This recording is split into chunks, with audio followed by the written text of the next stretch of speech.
And one of our teachers said to me, she said, "You're living a formulated life with Christ." And I said, well, I followed God out of being afraid of going to hell, as most people do when they're like 10 years old and they're told that. And then going into university just kind of catalyzed it a lot more because I was around such on fire Christians that love the Lord, that it showed me, number one, you're not alone, because a lot of my life I had been alone. There was no one else who was willing to pursue Jesus as fervently as I wanted to. And it's not to bring them down, because everybody's at a different stage in life, but I think it was to kind of just show that side that a lot of people don't see. Like, hello everyone, and welcome to Set Apart. Set Apart is a part of Walking with Grace, which is a platform that aims to guide Christian women on how to navigate their walk with God. So the aim of it is to show that you can embed God in everything that you do. And through that, we created Set Apart, which is an interview style series where we do questions and answers, showcasing women who are thriving in different industries. So anything from baking to DJing to creatives to even being in finance or consulting. What we want to show is that you can still thrive in your industry, in your desired field, while having God at the center of it all. I'm really pleased to do this live. So we started off doing a written Q&A.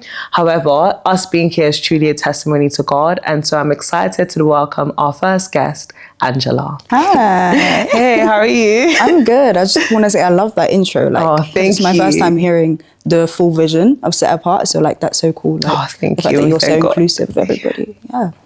Thank you. Okay, so we're going to start with a little icebreaker just so we can get to know Angela a bit more. It's a bit unconventional, but I think it should be fun. Okay. So Jeremiah 29:11 says, "For I know the plans I have for you, plans to prosper you, to give you a future, not to harm you." I'm paraphrasing, but something along these lines. And I know you do like your fashion, you're quite creative. So if you could design an outfit based off that verse, what would that look like? Talk us through it. Oh God. Okay. Wow. Yeah. An outfit. For I know the plans I have for you, plans to prosper you and not to harm you. I feel like for some reason the color I'm seeing is like red. I don't know why. Bold, loud. Yeah. And I think it speaks to just being bold in who you are, even though you may not know what the plan is.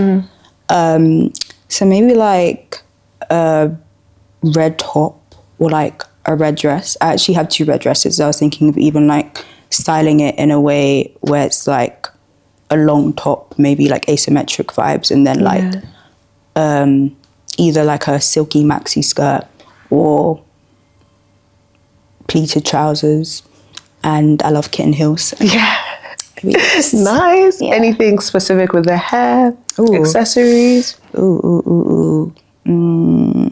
I've been really liking those like large twists that people are doing. I don't know what they're called. I don't know if it's not the mini twists, but like Marley, jumbo twist, or like the locks version, and just having that like in a pineapple. Yeah. Just something bold. Something bold, something different. Yeah, nice. Yeah. That sounds good.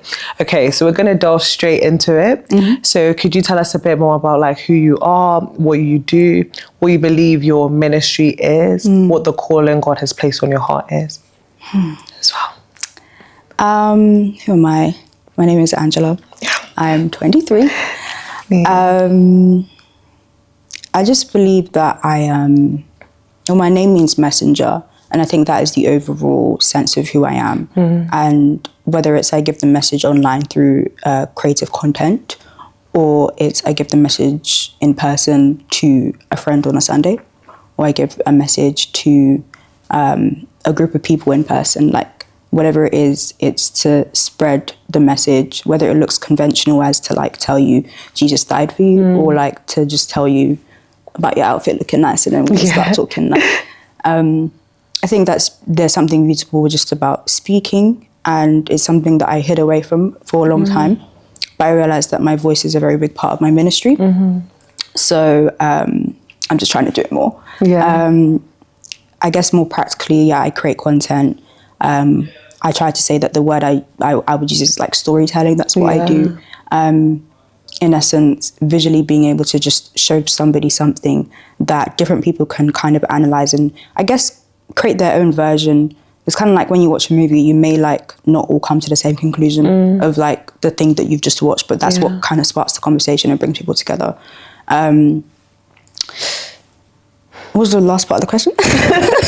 And yeah, I think you summed it up really nicely. So you're talking about like your ministry, your calling, your purpose. But I think you've done a really good job at that. Yeah, I'm good. And I think the key thing to note there is how you're emphasizing that every opportunity can be used to like share the gospel.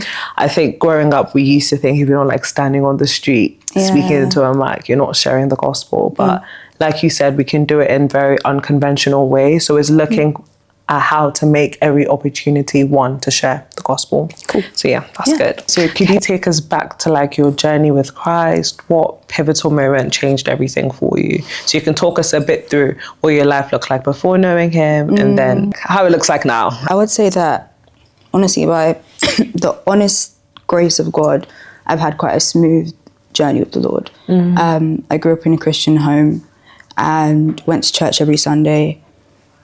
I don't know if I would say like I was really listening per se, but I wasn't not listening at the same time. When I was at children's church, I remember I was very quiet in nature. I didn't really have much to say, but that was out of a lot of fear and just like not wanting to talk to people. But I do remember like listening to like the Bible studies and thinking, oh, this is kind of interesting. I wonder who like this Jesus person is. But I never loved the Lord or knew him to a depth where I could say this is like my Lord and Savior. I think I followed God out of being afraid of going to hell, as most people do when they're like 10 years old and they're told that. So I did that, but my transition to knowing Christ, there was no like specific altar call or specific like this day I said yes to Jesus. Like it just kind of transitioned into like from being afraid to actually like being inquisitive to actually being like, okay, let me follow him. So I'd say when I got to the age of 11, 12, whilst I was in school, I was just very much like, the people call me a goody two-shoes. Like that was my name. I wasn't yet called church girl until I got to secondary school. That was the name. That was the name. I mean, there was no one else that was going to church but me. So I had to take that. But yeah, when I was in primary school, it was very much goody two-shoes. Like I did everything by the book. That's pretty much how I've lived like my life. And I think that had something to do also with just academics and how like a lot was expected of me because I was like one of the best in the class. So it's like that also transitioned into my spiritual life of just trying to upkeep that. And then in secondary school, similarly, I just kind of just continued on that trajectory. And I think what kind of made everything like blossom nicely was when I entered into youth ministry. So when I was 13, I transitioned into what we call TNT, which was my youth group at the time. And in that I entered shy, but I came out like this confident like girl who was able to serve in church and able to do things that she never thought she would do, whether it be like doing announcements on stage or like planning services or planning like conferences and stuff. When I was really just in the back, I kind of sat in the shadow of my sister because I didn't want to be seen. But I think a lot of my pursuit of the Lord was individual at first until I got to probably the age of like 16 or so. Anyway, to shift the story, I would say like the pivotal moment I would say that made me like kind of awaken was actually the week of lockdown 2020. So I had a prayer call with like my youth group and I received what I would probably think is my first prophecy or my first word of knowledge. And one of our teachers said to me, she said, "You're living a formulated life with Christ." And I said, well. I do everything by the book. I read the Bible. I quote unquote think I know the Lord. But do I love him? Have I seen him as like my personal savior? Do I talk to him like a dad? It was very much religion as opposed to relationship. Very much like I did everything or I didn't do everything I was supposed to do. I did my Bible studies at 8 p.m. every day. Just gotta get it done. For me, it was school, right? Because I wasn't taught anything else. It was very much like my life is school, so why don't I apply that to Sunday school and do all of that? And it's like, it looks like you're being applauded. It looks like you're doing the right thing. Everybody's looking at you like, oh, you're this strong Christian girl. But it's like, but you don't know the Lord. You don't know him personally. And I think at that point, you know, again, by the grace of God, I hadn't gone through any like serious things that rocked my faith or that made me feel like, oh, but I thought God was this, but I thought God was that. I very much kind of just had this like streamlined thing. Had my own personal struggles, but nothing that would kind of make me think God isn't real. But I think in 2020, that was a moment where we were now shifting into lockdown. And I now made it a mission because I'm very competitive. Yeah. I have that nature since young. That comes from school, it comes from sports. Yeah. So what sport do you do, sorry? So I did gymnastics for 7 years. I competed in that. And then I did all of the school sports, the netball and... The hockey. No, not hockey. Not doing that. I'm the same. The rounders, the athletics, the trampolining, all of that. So I've been sporty since young. I thought that was going to be my career, actually. But yeah, I think when I got to... not really losing my train of thought. We were talking about how that competitive nature came from school and sports. Yes. So when she told me that, I made it a mission in my head. I was like, I'm going to stop thinking of God like this. I'm going to start knowing him as like my Lord and Savior and as like the lover of my soul, basically. So I actually don't know what I did, if I'm being very honest. Like, I don't remember a thing, but I think I just sought God more and like just began to maybe question him. I'm assuming. It was such a blur for me, that lockdown. But I just remember because we had so much time, I spent so much time with the Lord, and it was less like, okay, turn up at 8 p.m. But it was more like, okay, what does sacrifice look like? There were moments I would wake up at 5 a.m. or 6 a.m. for no reason, pray to the Lord. But because I wanted to see just the depths of where this thing could go. And then going into university just kind of catalyzed it a lot more because I was around such on fire Christians that loved the Lord, that it showed me, number one, you're not alone, because a lot of my life I had been alone. There was no one else who was willing to pursue Jesus as fervently as I wanted to. And it's not to bring them down, because everybody's at a different stage in life. But I think it was to kind of just show that side that a lot of people don't see. Like, everybody kind of just assumes that those who, you know, that the story is kind of just typical of just like, you like come to Christ when you were later. But like, there are those who did care from when they were young. And I think like, there's not enough emphasis on how lonely they can feel because there's no one around them who wants to kind of pursue the same thing. And it makes them feel like, oh, but I don't want to go into the world because I know that's not it. So how do I do this? I just end up doing it alone. So it was nice to see that there were people at university that were there with me. So that was a long... no, that was really good. I think there's so much to unpack in what you said. Like, as you were speaking, I was like, that's good. But I think the first thing like that really stood out to me while you were speaking was I could really relate, because I also grew up in church, but I think I had a lot of head knowledge. So I knew who God was, and I knew he was sovereign. I knew he was this big man that sat upstairs, but I didn't have love for him. I didn't long, like, there's even that scripture that says, like, as the deer pants for the water, so my soul longs for you. My soul wasn't longing for him. There wasn't that desire, that passion to seek him.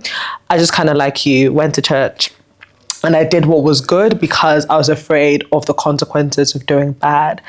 But exactly like you, as I got to uni, that community really changes everything because you have people who are sharpening you. You want to go to an event, there's someone to go with you. You want to do Bible study, there's someone to do it with. And so you're not lonely. And even the Bible talks so much about like togetherness and community, and you can't do this walk on your own. So I love that you brought that up. No, that was really, really good. So yeah, from uni, well, I know you study psychology. The people now know you study psychology, but I think you're a really multifaceted person. So you study psychology, you identify as a creative, you do your fashion. How has God like orchestrated all of these different aspects of your life? So how do you ensure, one, he remains at the center, but two, that you remember to seek him first in everything that you do? Yeah, I think that's really hard. The more you realize kind of all that you have within you.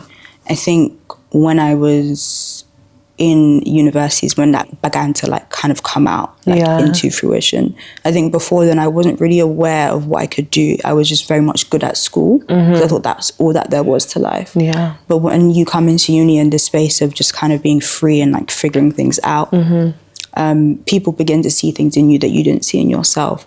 And people would point out things, or people would give me a word or like give me a prophecy. And I think in those moments I began to like figure out the depth of my identity. Yeah. And then I went through a season of just like, what's the word? Like at first it was like, oh my gosh, I'm so humble. Like I couldn't like almost fathom the idea that God would put these things in me. And then it was like pride. Like, oh, I'm that girl. I'm that girl. Like God has given me this, he's giving me that, he's giving me that. I'm a multifaceted, like and you see it as like, exactly. And I think it's like, oh my gosh. And I think it's been hard because like in the least arrogant way, like I've not, at least a lot of the things that I've taken up since young, I've not been bad at. So I think that can really get to your head, just this idea like, oh, whatever I try, I'll be good at. And then you try things you can't do in this. You're like, humble. There we go. Yeah, Holy Spirit, take control. We all have our things. Yeah. Literally. So I think those moments are so humbling. I think it's important. But I think, question? Sorry, train of thought. Yeah, we were talking about how you ensured that you seek God first and how you came to realize he was orchestrating all these different things in your life. So all the different things you're involved in, how they all kind of came together. I think once I realized that they were connected and not separate, it really helped me to like put God in all of it. Yeah. Because then I wouldn't kind of pursue God from this place of like, okay, in this moment, like, he's here, and in that moment he's there. But it was like he's in everything. That's good. And it makes things a lot easier. And I think when I began to also see things less of like, when I like pray to God about like this, then he'll do it. But it's like when I just talk to God, he'll do things, because seek ye first the kingdom of God, and everything all these other things onto you. Literally. And I think I kind of created this complex faith for myself where it was like, but if I'm not specifically doing this many hours prayer for this specific thing, then like this isn't going to happen. But it's like, why are you not just seeking the creator for everything? Literally. Exactly that. So I think there wasn't really like a specific, I would say there was like moments where I would just realize I kept on like drifting from God. But the true reason was just because like I would pray to God about the specific thing and then he'd be like, okay, that's it. Yeah. You're not with him. Like it's possible to like talk to him, but not be with him. Yeah, exactly, not abide. So, yeah. No, that's true. Very relatable again. But I think even from hearing you speak and like what we were talking about earlier, like we all do face like trials and tribulations. Like following God is the best decision I made, and I'm sure you would agree as well. The best decisions we can both say we've made, but it does come with its trials and difficulties. And I think it's important that we steward tough seasons properly because they're lessons God is trying to teach us. So what would you say has been like your most uncomfortable yet necessary seasons of your life? So the most difficult thing you say you've gone through, but upon making it through, you can see why you had to go through that and how it like strengthened your faith in God. Last year was horrible. Yeah. Me and you both. 2024. It was not good. It was horrible. Like, and it's not even a thing of, I know people talk about like life and death is in the power of the tongue. I can testify of the great things that happened last year, but as a whole, because let's actually talk about it, because I think people just kind of make move past, but it's like, it was a necessary season, and I'll get into that because it was necessary for the growth of my character. My thing is, at the time, I was just like, God, you've already built my character. Why are you building again? How much and more? There's that feel of like, if I don't learn what you want me to learn, I'm going to face it again. Exactly that. I think it's just that, like, as a Christian, as a believer, like, and the Lord like opens your spiritual eyes, you begin to see a pattern in the way that things work. It's just this idea that like, if you're not going to face this now, it will come back. It will come back. So you better face it. You better learn it now. And that's literally just how I felt. I just kind of felt forced. I was like, okay, I have to face it because you've told me to, but I don't want to go through this. Like, this is horrible. You want the rosy. This is what I want. As a lamb. No. I asked for soft life. Why did you give me this? But the warfare is important. Warfare is important, but I thought I went through it. Yeah. I said, we've done this. And now we're doing it again. Why are we doing it again? It was difficult. It was hard. There was just a lot of mental battles. Yeah. There was a lot of physical battles as well. There was health battles. There was just things that were put in that made no sense. Like, I won't say everything, but like, I remember there was one day something happened, and I was like, why? What did this have to do with anything? We could have avoided this. Like, we could have skipped this. And it's just like, I think last year taught me so much about just, it taught me, number one, God is sovereign. And I didn't know that before. Yeah. But I used the word, but I didn't know it before. And I'm still learning it. And I think it's one of those things, sometimes you say it with like you're biting your tongue or like whatever that phrase is. I think it doesn't always feel fun to say that. I think last year I asked God probably the most questions I've ever asked him in my life, considering I was the girl with the formulated faith that did everything by the book. I asked him so many questions. I would like, almost like, I'd literally have Bible studies with God, and like, I'd be like, I don't agree with that. Bye. Literally. I love that. I love the transparency. I'd say, we're coming back tomorrow. We'll come back tomorrow. Yeah. Like, I'd have really just tough, like a tough idea, like resonating with some of the things that were said, even down to just some of the things said about women. Yeah. And I know that, you know, we could go into the whole context of just like how women were treated at the time. Like, that's not necessarily God. That's, But like, I just would literally be like, I can't do this. Yeah, I'm struggling to even understand what this I can't means. understand this. Like, the time is over. Let's come back tomorrow. Or maybe we'll pray about something else, whatever it is. But it just made it so hard to continue in this like idea of like, oh yeah, just in the name of like reading the Bible. But it's like, I can't get past this. Yeah. How do I even do this? You know? There was just so many moments where like, it was just so even hard to speak with God because I was so hurt by him. Yeah. There was so much that happened last year that made me feel like I was just being punished. And like, people would tell you, you're not being punished. And I knew it. There's so much of my last year consumed with head knowledge, but my heart couldn't take it. No, that's so It's like, I know this. You're telling me something I know. How can I live it out? My emotions are matching what my head is My thinking. Emotions were spiraling through the roof last year. Like, it was horrible. Like, I felt things I've never felt. I thought things I've never thought. And I was like, these are things I never thought I would go through. Because my childhood, like my teenage life was quite bliss. Yeah. You know? I didn't have to experience these things. So when I was going through them, I was like, this is new. This is new. It's new territory. It's not what I thought I would ever experience. And I think in knowing where I am now, I think it's interesting because my birthday's at the end of the year. So it was kind of like almost like a year recap, kind of. And in having my birthday staycation and just having my friends pour into me and speak over me, I began to realize that I think I felt proud of myself because a lot of the time when I think of last year or even in my prayer time, quiet time, I'm praying to the Lord, I'm thinking about who I was last year. Yeah. I like mourn.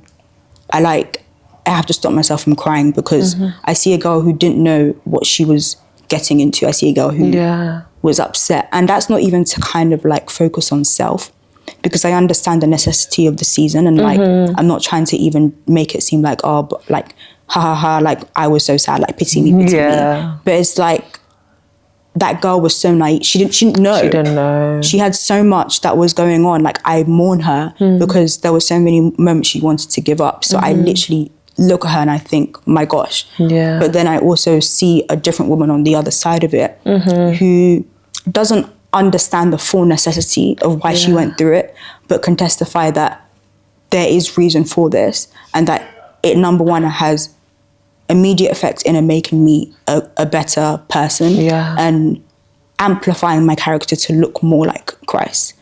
And so I think leaving the year, entering a new like birth year, I felt accomplished. I felt like I stuck this out. And I felt like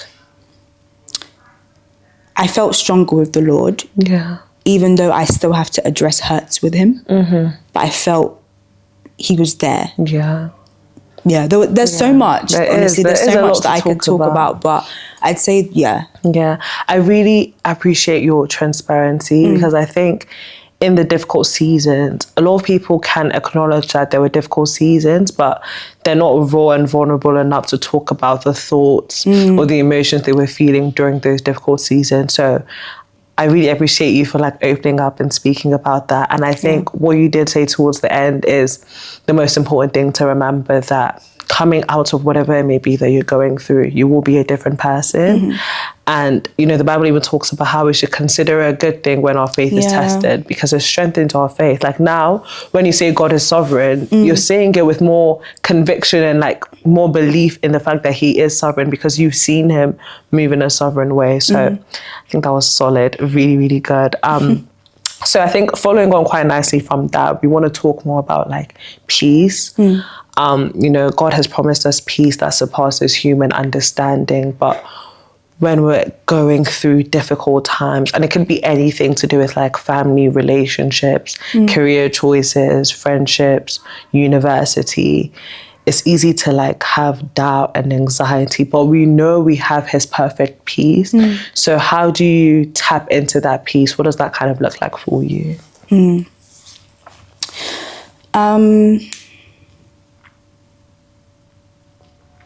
I love worship. I think it's just an opportunity to really get yourself out of your head. And the moment you kind of begin to see worship as something spiritual rather than just music, then I think you revere it in a way. Yeah, that's good. Because I think I began to, before it was just kind of like, worship is not going to fix my problems. But then when I saw that worship was a tool that is used by the Holy Spirit to soothe the soul of those who are mourning and soothe the soul of those who are upset and just asking for more, God is able to do that by my simple submission of hitting play on like a song. Literally. And I've seen so much come from, even in spontaneous moments of just like worship that I didn't intend to worship. But it's like, how can something not good how can something not good not come from worship? Yeah. You know?